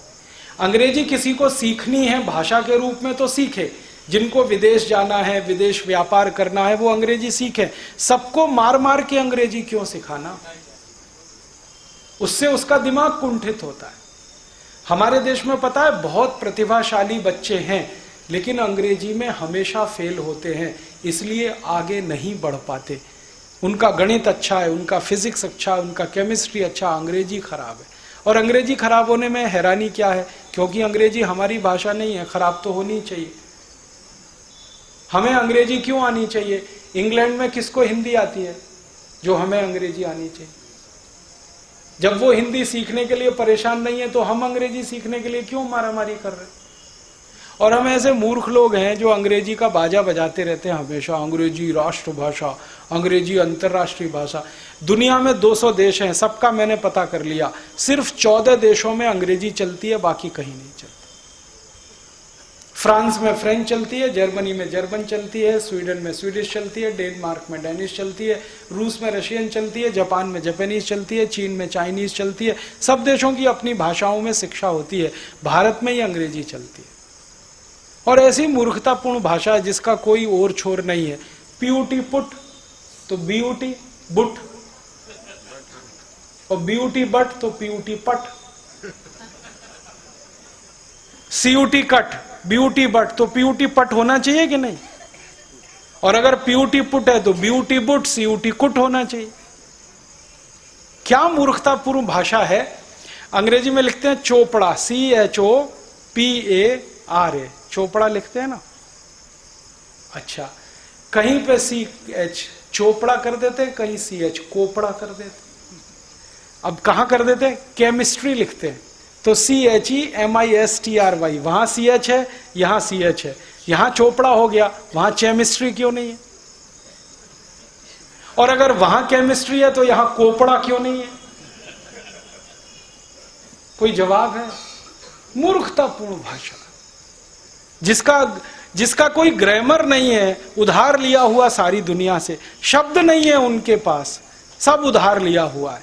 शब्दों की इतनी कमी है अंग्रेजी में। एक शब्द है अंकल, ले दे के, चाचा हो, मामा हो, मौसा हो, फूफा हो, ताऊ हो, सब अंकल। हमारे यहां हो सकते हैं चाची हो, ताई हो, मामी हो, मौसी हो, सब आंटी, क्योंकि शब्द ही नहीं है।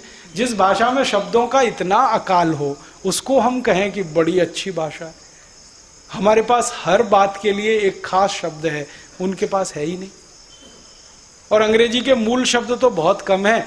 लैटिन से उधार ले लिए, फ्रेंच से उधार ले लिए, जर्मन से ले लिए, फिर रशियन से ले लिए, फिर इनसे ले लिए, खिचड़ी बना लिया उन्होंने अपनी। हम उसको वाह वाह करते रहते, इसमें मत फंसिए। और अंग्रेजी के कुछ शब्द तो इतने खराब हैं जिनको हम जानते नहीं, बोलते रहते हैं फालतू में। हमारे देश में अधकचरे लोग बहुत हैं। अधकचरे लोग पता है कैसे?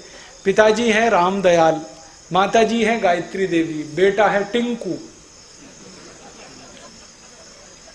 अब रामदयाल और गायत्री देवी का टिंकू कहां से आया? अब उनसे मैं पूछता हूं भैया आपने इसका नाम टिंकू क्यों रखा? कुछ मालूम नहीं। फिर उनको दिखाता हूं कि देखो टिंकू का अर्थ होता है आवारा लड़का। अंग्रेजी में टिंकू उसको कहते हैं जो आवारा हो, बाप की ना सुने, माँ की ना सुने। आप अपने अच्छे खासे बच्चे को टिंकू टिंकू बोल बोल के आवारा करना चाहते हैं। नाम रखे हुए बबली, डबली, डिंकल, ट्विंपल, पंपल, पता नहीं क्या क्या नाम, कुछ मतलब नहीं जिन नामों का। उनको रख के क्यों अपना दिमाग खराब बच्चों का करते हैं खराब। और कुछ लोग तो ऐसे विचित्र हैं, कभी मैं उनसे मिलता हूं, अधकचरे लोग कैसे, ना तो अंग्रेज हुए ना हिंदुस्तानी रह गए, बीच के रह गए, त्रिशंकु।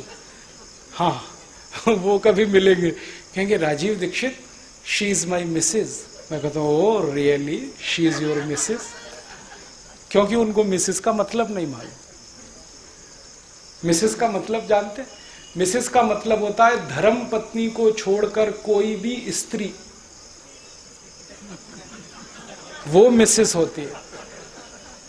और यहां धर्म पत्नी को मिसेज बनाने में सब लगे रहते हैं। ऐसे ही बोलते हैं ओ ही इज माई मिस्टर। तो मैं पूछता हूं रियली? पति को छोड़कर कोई भी पुरुष मिस्टर होता है। और सबसे खराब अंग्रेजी का शब्द है मैडम। ये अंग्रेजी का तो है नहीं, ये फ्रेंच का शब्द है। फ्रेंच में शब्द है मादाम, MA माँ, DAME दाम। माँ माने मेरा या मेरी, दाम माने महिला, स्त्री, लड़की। मादाम मेरी महिला, मेरी स्त्री, मेरी जो भी कुछ है वो आपकी है। तो सब हो सकती है क्या आपकी? मैडम मैडम मैडम मैडम, जिसको देखो उसको मैडम आप कहते रहते हो। क्या मूर्खता आप सब करते। ये सब बंद करो आप। ये मैडम कहना, मिस्टर कहना, मिसेस कहना बंद करो सब। मालूम ही नहीं है आपको, आप बकते जाते हैं, कहते जाते हैं। मुझे तो इतनी खुंदक होती है कि कोई महिला अपने को मैडम कहलवाती कैसे है, क्योंकि पता ही नहीं है उनको मैडम का अर्थ क्या है। और ये तो बहुत ही खराब शब्द हैं, जैसे अंग्रेजी में हेडमास्टर, हेड मिस्ट्रेस। आप तो सुन नहीं पाएंगे उनकी डेफिनेशन जो है। मैं थोड़ी अंग्रेजी और अमेरिकी सभ्यता पर बहुत काम कर रहा हूँ, रिसर्च बहुत किया है। हर शब्द का एक इतिहास है। अंग्रेजी में मिस्टर शब्द कहाँ से आया, मिसिस कहाँ से आया, मैडम कहाँ से आया, इसका अपना पूरा हिस्ट्री है। अगर वो जान लें तब इस्तेमाल करें तब तो समझ में आता। बिना जाने बूझे हम इस्तेमाल करते, बंद करिए ये सब, इसमें कोई शान की बात नहीं है। श्रीमान कहिए, श्रीमती कहिए। श्रीमती कितना सुंदर शब्द है। श्री माने लक्ष्मी, मति माने बुद्धि। लक्ष्मी और सरस्वती माने बुद्धि और लक्ष्मी जहां एक साथ हो वो श्रीमती, वो मिसेज नहीं है, दोनों अलग अलग चीज है। तो गर्व करिए अपनी भाषा पर, भाव रखिए अपनी भाषा का। जो व्यक्ति अपनी भाषा पर गर्व नहीं कर सकता वो किस पे करेगा? भाषा, भूषा, भोजन, भजन, भेषज, ये सब गर्व करने की चीज है। अंग्रेजी में ये नहीं मिलेगा आपको। अंग्रेजी सीखिए भाषा के रूप में, उसमें बुराई नहीं है, लेकिन उसको जीवन में ओढ़िए और बिछाइए मत कभी, दूर रखिए थोड़ा। जबरदस्ती किसी पे रौब झाड़ने के लिए अंग्रेजी बोलने लगे, वो बहुत खराब है, आप उसका अपमान कर रहे हैं। तो ये कुछ बातें ध्यान रखिए। हम चाहते हैं भारत स्वाभिमान की शिक्षा व्यवस्था ऐसी जिसमें अंग्रेजी की जरूरत ना पड़े, मातृभाषा में सारी पढ़ाई हो, पाठ्यक्रम हमारा अपना हो, मैकॉले वाला पाठ्यक्रम हम हटा दें, गुरुकुल पद्धति फिर से आए जहां शिक्षा निःशुल्क मिले, क्या करोड़पति क्या रोडपति, और विद्यार्थियों को जो पढ़ाया जाए वो ऐसा हो जो उनके जीवन में काम आए। जो जीवन में काम नहीं आता वो पढ़ाने का कोई फायदा नहीं। उसके लिए हम एक अभ्यासक्रम बना रहे हैं, बहुत जल्दी तैयार हो जाएगा, आपको मैं दे दूंगा। आपकी इच्छा हो तो उस अभ्यासक्रम को आधार बना के यहाँ होशंगाबाद में भी गुरुकुल शुरू कर सकते, एक नहीं 10 कर सकते। उसके लिए पहले शिक्षकों को तैयार करेंगे। जैसे अभी हम योग शिक्षक तैयार करा रहे हैं, वैसे ही इन गुरुकुलों के लिए शिक्षक तैयार करेंगे, उनके भी प्रशिक्षण शिविर होंगे। आप चाहें तो अपना गुरुकुल चला सकते हैं, समूह में चला सकते हैं। पूरी शिक्षा व्यवस्था को हम बदलना चाहते हैं। और इस शिक्षा व्यवस्था में इम्तहान नहीं होगा, परीक्षा नहीं होगी, क्योंकि ज्ञान की परीक्षा नहीं ली जा सकती। ज्ञान असीमित है, कोई परीक्षा नहीं ले सकता उसकी। ज्ञान तो सीखना और सिखाने का काम होता है। हमारे गुरुकुल चला करते थे, कोई परीक्षा नहीं होती थी उनमें, और सर्टिफिकेट के लिए कोई कुछ नहीं करता था, ज्ञान के लिए सारा होता था। तो हम चाहते हैं कि वो शिक्षा पद्धति आए। उसके लिए हमारी कोशिश है कि अलग से बोर्ड बने इस देश में। जैसे एक सीबीएसई बोर्ड है, आईसीएसई बोर्ड है, ऐसे ही हम अपना अलग बोर्ड बनाएंगे, उसके नीचे सब गुरुकुल चलाएंगे और उनकी मान्यता वहीं से होगी। तो अभी एक पतंजलि विश्वविद्यालय तो बन ही रहा है, थोड़े दिन में तैयार हो जाएगा, उसके नीचे ये सब काम चलेगा। तो आपकी इच्छा होगी तो आप भी इसमें जुड़ पाएंगे। ये बहुत बड़ा अभियान होगा, जैसे योग और प्राणायाम का है ना, वैसे ही शिक्षा के स्वदेशीकरण का अभियान लगभग 2 साल में शुरू होगा। बहुत बड़ा अभियान होने जा रहा है, क्योंकि शिक्षा अगर नहीं बदलेगी तो नया भारत नहीं बनेगा। मूल से, जड़ से तो हमें करना ही पड़ेगा। तो वो भी कोशिश है। अब इस विषय पर अगर मैं व्याख्यान देता हूं तो 3 घंटे लगता है। आपने प्रश्न पूछा तो मैंने संक्षेप में बताया। अगर आपकी इच्छा हो तो संपर्क कर सकते हैं, मेल कर सकते हैं, पत्र डाल सकते हैं, फोन कर सकते हैं। जी,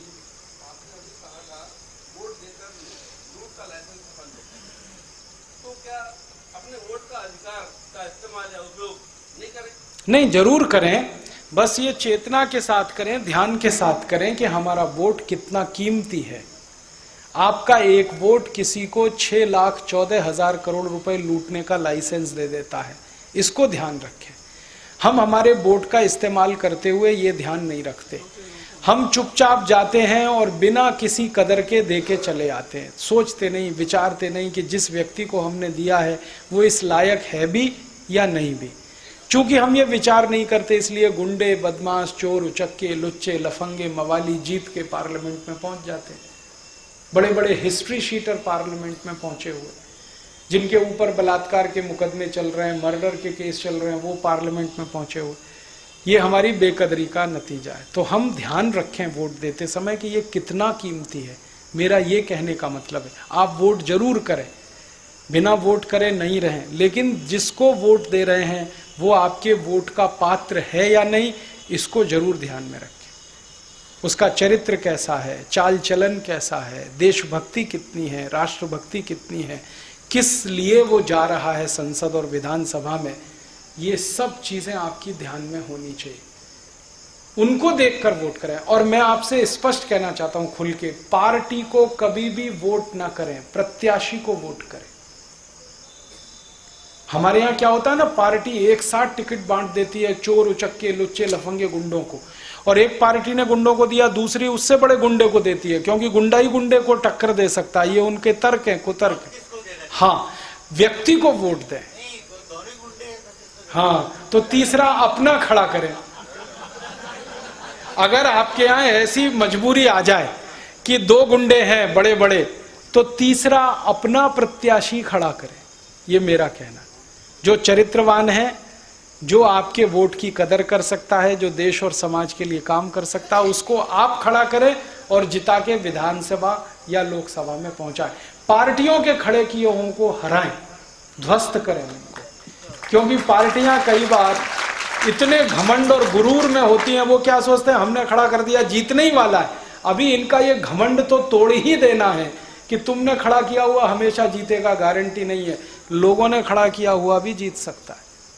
और ऐसा मध्य प्रदेश में हुआ है, मुझे सुनाई दिया, रतलाम में हुआ है, बड़े बड़े दिग्गजों को धराशायी कर दिया लोगों ने।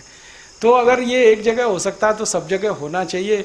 ये चुनाव में खड़े होने वाले प्रत्याशियों को बड़ा घमंड है, बड़ा गुरूर है कि मैं तो जीत के ही आने वाला हूँ, मुझे कौन हराने वाला है, मैंने यहाँ मैनेज किया है, मैंने वहाँ में। इनका घमंड और गुरूर तो टूटना बहुत जरूरी है, नहीं तो ये बहुत खतरनाक होता है।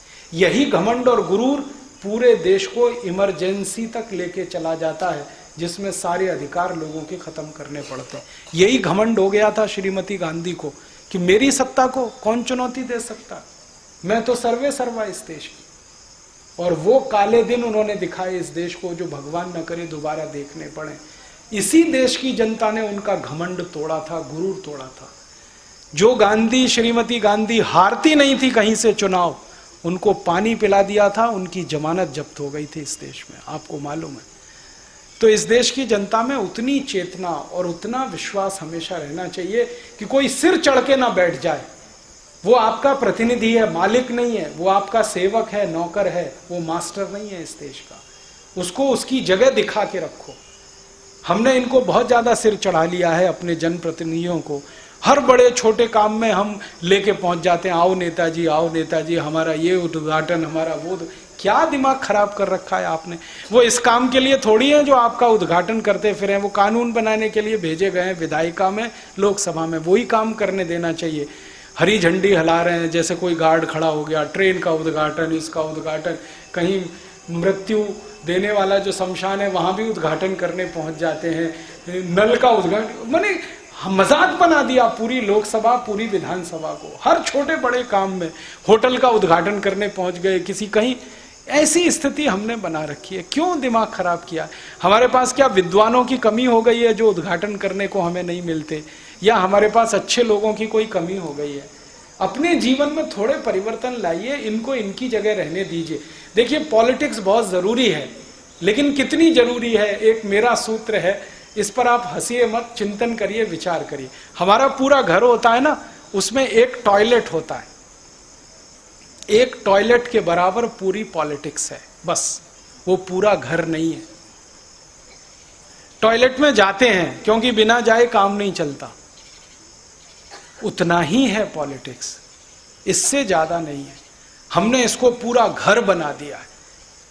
हमारे घर का पूजा घर, हमारे घर का रसोई घर, हमारे घर का ड्राइंग, सब पॉलिटिक्स पॉलिटिक्स पॉलिटिक्स कर दिया। माने समाज के हर अंग में इसको फैला दिया। ये गड़बड़ हो गई है, इससे संतुलन टूट गया हमारा विचार करने का, आचरण करने का। इस संतुलन को वापस लाने की जरूरत है। पॉलिटिक्स आपके जीवन का छोटा सा हिस्सा है, शायद 5%, 10%, बहुत अधिक तो 15%। उसको उतना ही रखिए, पूरा जीवन उसमें आपका डूब जाए ऐसा मत करिए। समाज में उसके अलावा भी बहुत कुछ है करने के लिए और करवाने के लिए। हम लोग भारत स्वाभिमान की तरफ से यही करना चाहते हैं। पॉलिटिक्स को थोड़ा सा हिस्सा मानकर बाकी काम उससे ज़्यादा बड़े हैं इस देश में, उनको करने की तैयारी इस भारत स्वाभिमान की मदद से हो रही, क्योंकि कोई पार्टी ये काम नहीं करेगी, हमें ही करना पड़ेगा।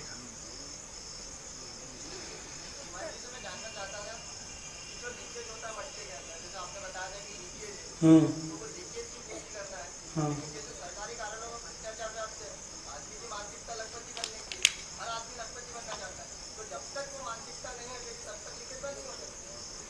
इसमें मानसिकता बनती है व्यवस्था से। ये जो व्यवस्था है ना, वो लोगों को मजबूर करती है। इस व्यवस्था में क्या है, जो पैसे वाला है वही जिंदा रह सकता है, जो गरीब है उसके जिंदा रहने के रास्ते बंद हैं। इसलिए हर आदमी पैसे वाला बनना चाहता है, क्योंकि व्यवस्था उसको जिंदा नहीं रहने देती। आप व्यवस्था को बदल दो और ऐसी कर दो कि गरीब से गरीब भी सम्मान के साथ जिंदा रह सके इस व्यवस्था में, तो किसी की आकांक्षा नहीं है लखपति होने की, वो तो व्यवस्था की मजबूरी उसको तकलीफ देती है। तो हम इस व्यवस्था को बदलना चाहते हैं जिसमें गरीब से गरीब भी सम्मान के साथ जी सके, रह सके। अमीर गरीब तो सभी समाज में रहेंगे, क्योंकि हाथ की 5 उंगलियां हैं, पांचों बराबर नहीं है, थोड़ा बहुत अंतर तो रहेगा। वो उतना ही रहना चाहिए जितना उंगलियों का है। ये नहीं कि एक आदमी को रोज 20 रुपए भी नहीं है और एक को 1 मिनट में 20,000 है। तो व्यवस्था बदल के आदमी के मन में आश्वस्ति ज्यादा हम पैदा कर सकते हैं, तब वो लखपति बनने का ख्वाब छोड़ देगा, क्योंकि उसे मालूम है कि रोडपति होके भी वो सम्मान के साथ रह सकता है। तो सम्मान बढ़ाना है उसका, ऐसी व्यवस्था बनानी। जी,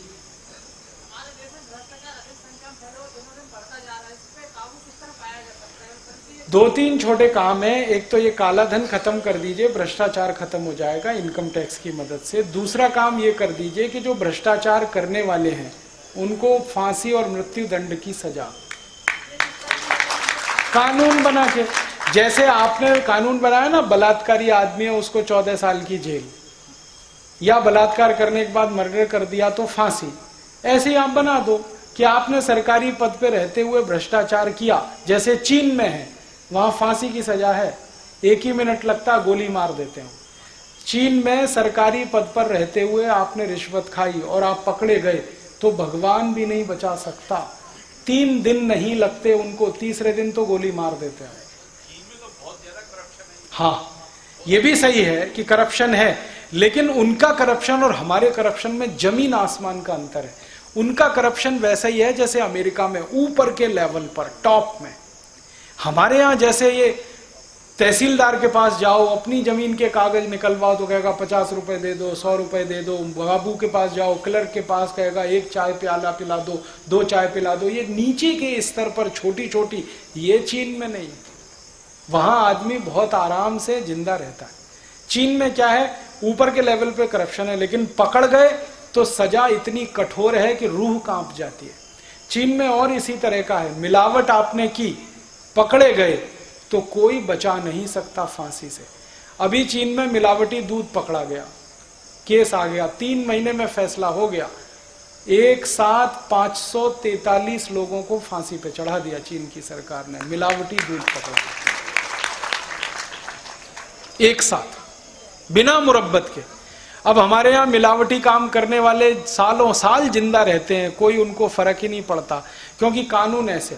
तो आप कानून कुछ जगह थोड़े कठोर बना दो, भ्रष्टाचार के, मिलावटखोरी के, आप देखो इस पे बहुत कंट्रोल आ जाएगा। और समाज में गरीब से गरीब आदमी को सम्मान के साथ जिंदा रहने का रास्ता खोल दो, व्यक्तिगत भ्रष्टाचार उसी दिन खत्म हो जाएगा। हर आदमी पैसा कमा के जिंदा रहना चाहता है, क्योंकि उसे मालूम है इससे सम्मान बढ़ता है। आप दूसरे चीजों में सम्मान बढ़ा दो, उसका कारीगरी का सम्मान बढ़ा दो, ज्ञान का सम्मान बढ़ा दो, उसके नॉलेज का सम्मान बढ़ा दो, वो पैसे की तरफ जाएगा नहीं, क्योंकि पैसा तो उतना ही चाहिए खाने पीने के लिए। सम्मान दूसरी चीजों से मिलने लगे पैसे के अलावा, तो उस रास्ते पे लोग चल पड़े। ये तो हम जैसी व्यवस्था बनाए वैसे बनने की बात। जी,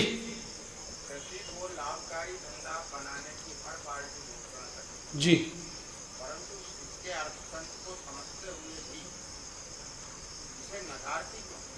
एक ही बात है, हमारे देश की सरकारें ये कहती हैं कि कृषि अगर लाभकारी हो गई तो नेताओं की राजनीति डूब जाएगी। नेता ये कहते हैं कि राजनीति चलाने के लिए गरीबी रहनी ही चाहिए, भूखमरी होनी ही चाहिए, बेरोजगारी होनी।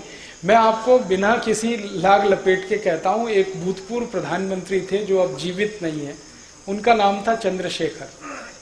एक बार मैंने उनसे ये बात की जो आपने मुझसे की कि कृषि को लाभकारी क्यों नहीं बना सकते, क्या मुश्किल है, आसान काम है। तो उन्होंने कहा आसान तो है, बनाना भी है, आसान है, कोई मुश्किल नहीं है, कुछ कानून में फेरबदल करने की जरूरत है। एक एग्रीकल्चरल प्राइस कमीशन एक्ट है, उसको हटा दो, पूरी कृषि लाभकारी हो जाएगी, आराम से हो जाए। फिर मैंने कहा क्या मुश्किल है? उन्होंने कहा हमें मुश्किल एक ही है कि अगर ये लाभकारी मूल्य में आ गए सारे किसान तो इनकी गरीबी खत्म।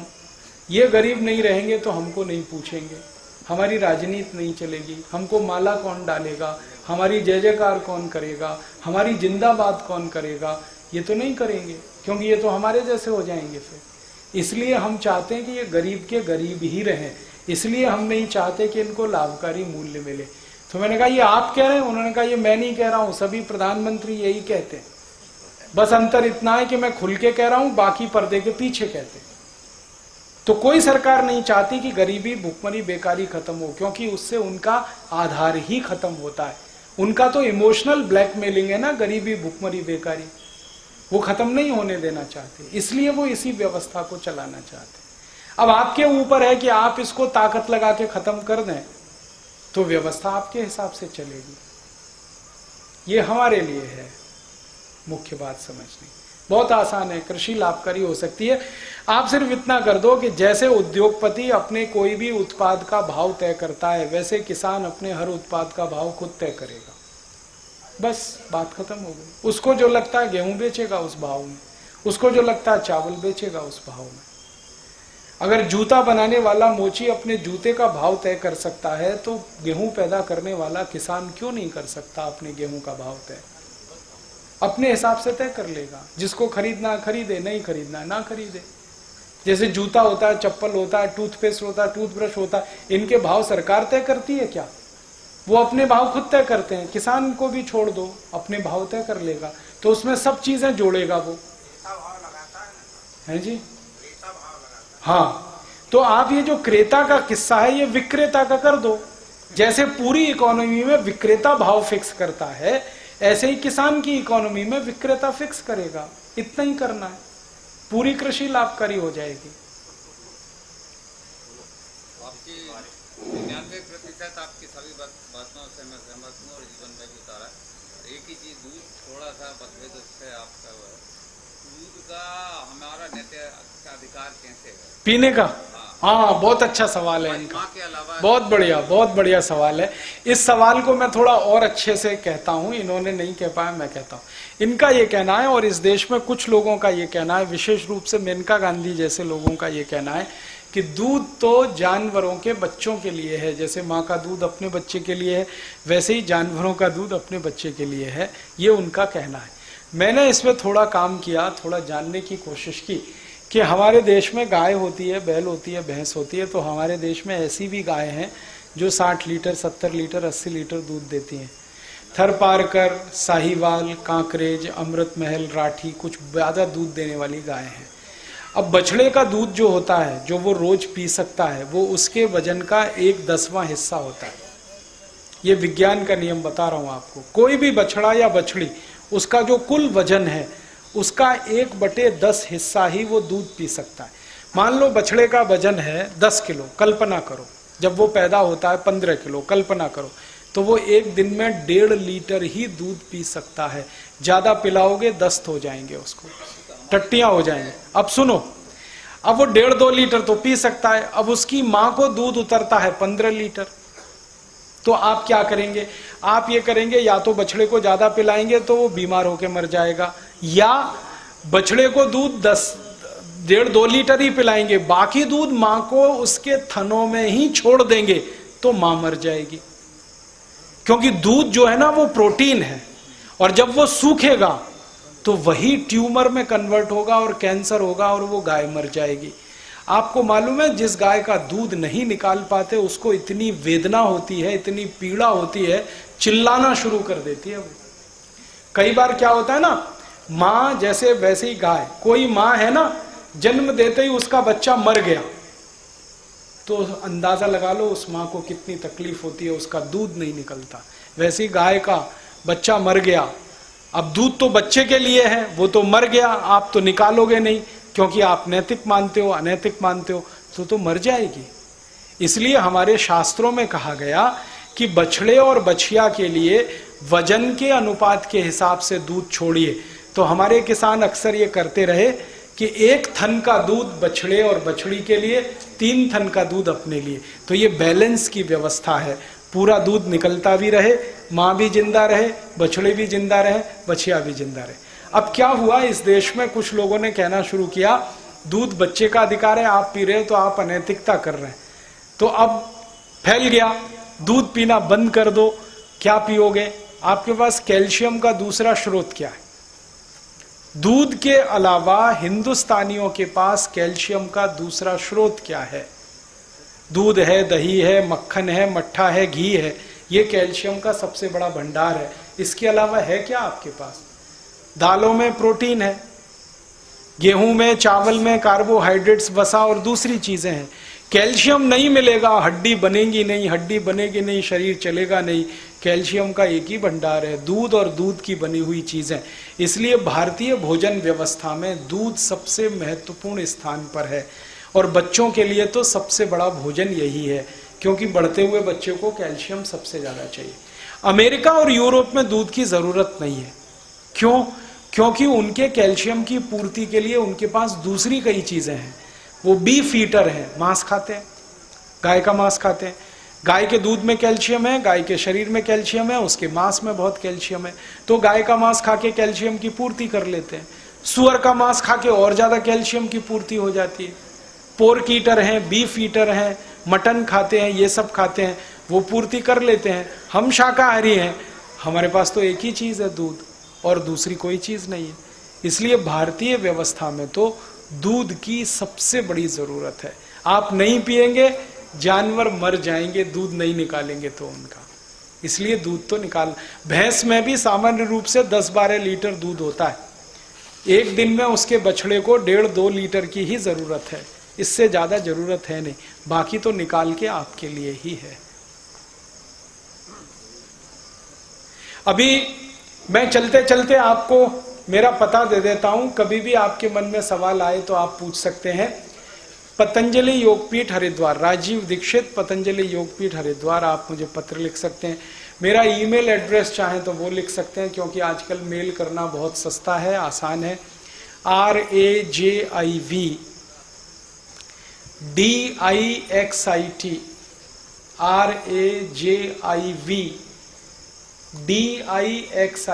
कुछ बीच में कॉमा फुल स्टॉप नहीं है, एक साथ है। RAJIVDIXIT Rajiv Dixit ABA, A for apple, B for boy, A for apple, ABA, ये पूरा एक साथ है। RAJIVDIXIT ABA @rediffmail.com।